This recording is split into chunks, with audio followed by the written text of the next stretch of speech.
Julian नाम का एक बहुत ही सक्सेसफुल लॉयर था। जूलियन का 7 फिगर इनकम था, बड़ा सा घर था, प्राइवेट जेट था और फरारी भी था। वो सेलिब्रिटी की तरह जीवन जीता था। जूलियन के पास सब कुछ था, फिर भी उनको जो लाइफ में दिल से सेटिस्फेक्शन मिलना चाहिए वो नहीं मिल रहा था। लाइफ में किसी चीज की कमी हो ऐसा लग रहा था। एक दिन उनको हार्ट अटैक आता है और उनको हॉस्पिटल ले जाया जाता है। वहाँ डॉक्टर उनसे कहता है कि आपको ये हार्ट अटैक इसलिए आया था क्योंकि आप अपने काम काज के चक्कर में अपने आप को ही भूल गए थे। ये बात सुनकर जूलियन हैरान हो गए। हॉस्पिटल से आने के बाद उन्होंने बहुत ही कठिन निर्णय लिया। उन्होंने अपनी सारी संपत्ति, घर, फरारी सब कुछ बेच दिया और बिना कुछ कहे वहां से वो इंडिया आ गए। कश्मीर में एक मॉन्क से मिले। मॉन्क ने उनको एक कहानी सुनाया और लाइफ का 7 सूत्र बताया। मैं कहानी के साथ साथ वो 7 सूत्र आपको बताता हूँ जो जूलियन को मॉन्क ने कहा था। इससे पहले अगर आप नए हैं इस चैनल पे तो चैनल को सब्सक्राइब कर लीजिए ताकि आप आने वाली हर वीडियो से फायदा उठा सके। तुम एक शानदार हरे भरे सुंदर बगीचे में बैठे हो। पूरा बगीचा बहुत ही सुंदर फूलों से भरा हुआ है। तुम्हारे आसपास सब कुछ बहुत शांत है। इस बगीचे में तुम सच का स्वाद लो, मानो जैसे तुम्हारे पास समय ही समय है। अब सामने की ओर तुम्हें एक लाल रंग का एक बड़ा लाइट हाउस नजर आता है और अचानक से उस बगीचे की शांति भंग हो जाती। तभी एक दरवाजे के टूटने की आवाज आती है जिसमें से एक सुमो पहलवान बाहर आता है और बगीचे के बीचों बीच घूमने लगता है। उस सुमो पहलवान ने एक पतली सी तार का लंगोट बनाकर पहन रखा है। जैसे ही सुमो पहलवान आगे बढ़ता है उसे सामने से एक सोने की घड़ी दिखाई देती है जो मानो कई सालों से वहीं पड़ा हो। उस घड़ी पर पैर पड़ते ही वो सुमो पहलवान गिर पड़ता है और बेहोश हो जाता है। कुछ देर बाद सांस लेते हैं उसे गुलाब के फूलों की सुगंध आती है और वो तुरंत ही वापस खड़ा हो जाता है। होश संभालते हुए वो आसपास देखने लगता है और उसे झाड़ियों में से एक रास्ता दिखता है जो ढेर सारे हीरों से भरा पड़ा है। बिना वक्त गंवाए वो सुमो पहलवान उस रास्ते पर निकल पड़ता है और तुम्हारी आंखों से ओझल हो जाता है। आप सोच रहे होंगे कि ये अजीब सी कहानी है। अब मैं एक एक करके कहानी में छुपे 7 सूत्रों को बताता हूँ। पहला सूत्र, कंट्रोल योर माइंड। इस काल्पनिक कहानी में बगीचा हमारे मन को दर्शाता है। अगर आप अपने मन को विचलित होने से रोकते हैं, उसकी देखभाल करते हैं, उसे उपजाऊ बनाते हैं तो तुम्हारा मन तुम्हारे विचारों से कहीं ज्यादा खिलेगा। और अगर तुम उसमें गलत विचार पालते हो तो तुम्हारे मन के बगीचे में नकारात्मक ऊर्जा पैदा होगी। एक बगीचे में हम जैसे बीज बोते हैं हमें उसी तरह के फल और फूल मिलते हैं। ठीक इसी तरह जब हम अपने दिमाग में लगातार सकारात्मक बातों के बारे में सोचते हैं हमारा दिमाग उसी खूबसूरत बगीचे की तरह हमें अंदर से संतुष्ट और उपजाऊ करता है। लेकिन अगर हम अपने अंदर नकारात्मक विचार भरते हैं तो इसका अंजाम भी गलत ही निकलता है। हमारे जीवन में गलतियों का कोई स्थान नहीं होना चाहिए। हमें हमारे जीवन में हर एक सबक से कुछ न कुछ सीखते रहना चाहिए। यही है हमारे जीवन का पहला सिद्धांत। दूसरा सूत्र, द पर्पस ऑफ लाइफ। इस कहानी का दूसरा सूत्र छुपा हुआ है उस लाइट हाउस में जो हमारे जीवन के सभी उद्देश्यों को दर्शाता है। जिस तरह एक लाइट हाउस सटीकता से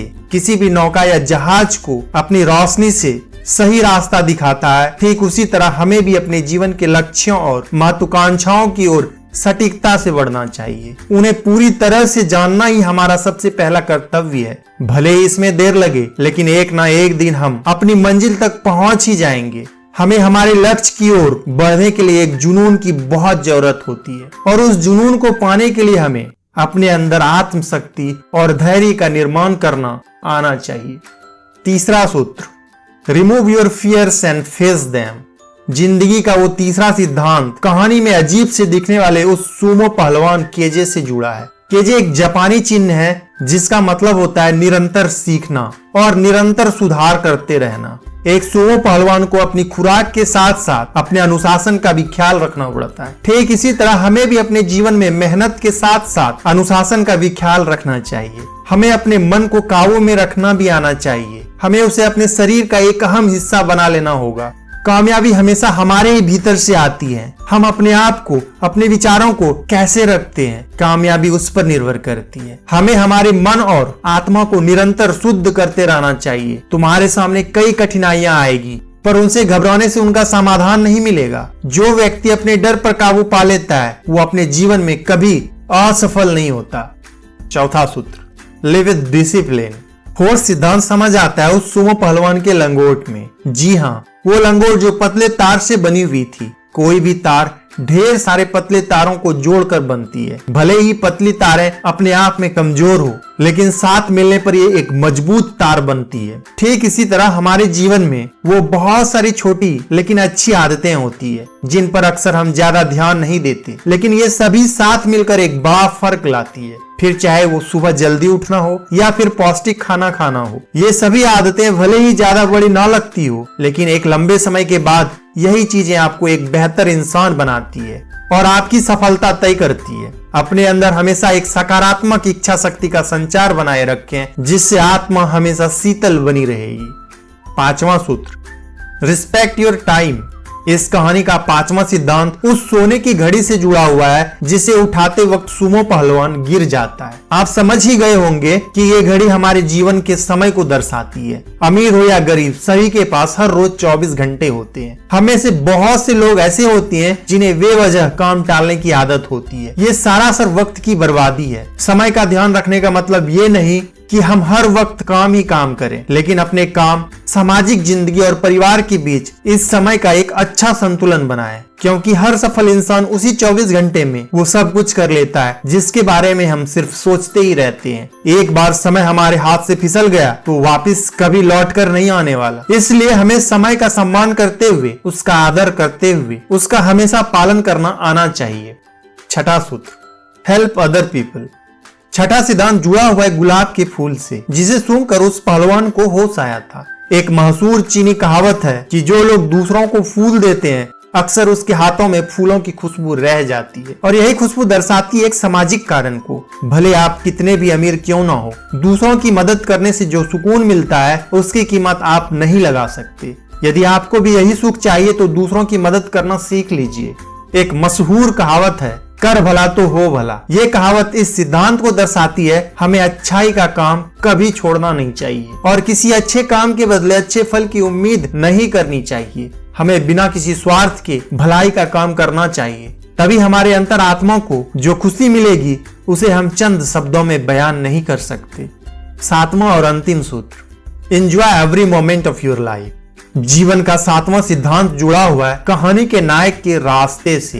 ये हीरे कुछ और नहीं बल्कि जिंदगी के वो छोटे छोटे पल हैं जो हमें ढेर सारी खुशियां देते हैं, लेकिन हम अक्सर इसे नजरअंदाज कर अपने अतीत के बारे में सोच सोच कर दुखी होते हैं या फिर अपने भविष्य के लिए परेशान होते हैं, और इन सब में हम अपने आज को ही जीना भूल जाते हैं।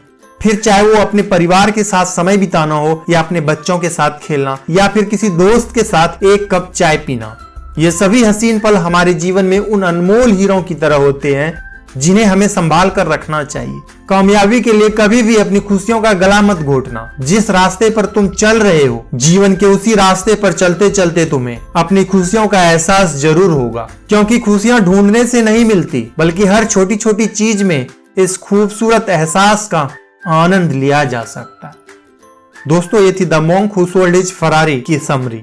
आपको ये वीडियो कैसा लगा हमें कमेंट करके जरूर बताएं। अगर अच्छी लगी हो तो वीडियो को लाइक करें, शेयर करें और चैनल को सब्सक्राइब करें। तो मिलते हैं नेक्स्ट वीडियो में।